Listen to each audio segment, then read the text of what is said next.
ஆக்சுவலாக நல்லா இருக்கு. எனக்கு இது லேர்னிங் ப்ராசஸ் தான். இப்போ எனக்கு தம்பியோட இப்போ நான் படம் டைரக்ட் பண்ணுறேன்னா கூட ஐம் ஃப்ரம் பாரதிராஜா சார், நான் எல்லாம் பெரிய பெரிய இயக்குனர்களோட ஜோசி மாதிரி பெரிய பெரிய இயக்குனர்கள்ட்டேருந்து நம்ம வர்றோம்.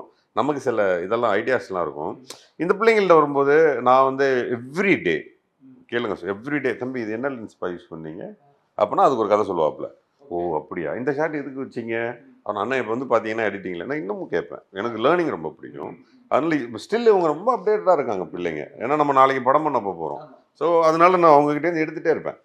அதேமாதிரி சின்ன பசங்க நடிக்கிறது, அதில் கிஷோர்னு ஒரு பையன் நடிக்கிறான், என் பையன் நடிக்கிறான். ஆல்மோஸ்ட் என் வீட்டில் என் பையன் என்ன பண்ணானோ அதான் பண்ணுறான். செட்லேயே அவன் அதான் பண்ணுறான். இப்போ எங்கள் பையன் வீட்டில் யாராவது வந்தாங்கன்னா அவன் மாட்டுக்கு போயிட்டு இருப்பான். டேய் 4 பேர் வந்திருக்காங்க வாங்கன்னு கூப்பிட்றான், வாங்க அப்படின்ட்டு போயிடுவான். இப்போ இப்போ இப்படி தான் இருக்காங்க. இப்போ இவங்க பார்த்தா இவன் நம்ம ஒரு பெரிய ஆக்டர் இப்படி போகிறோன்னு போனால் ஏற்ற மாதிரியே வருவான். ஒரு பெரிய ஆக்டர் சீனியர் வரேன் வணக்கம் சொல்ல மாட்டேங்கிற அப்படின்னு. அதுக்கு நீ வணக்கமே சொல்லாம இப்படி ஒரு வணக்கத்தை சொல்லிட்டு போற அந்த மாதிரி.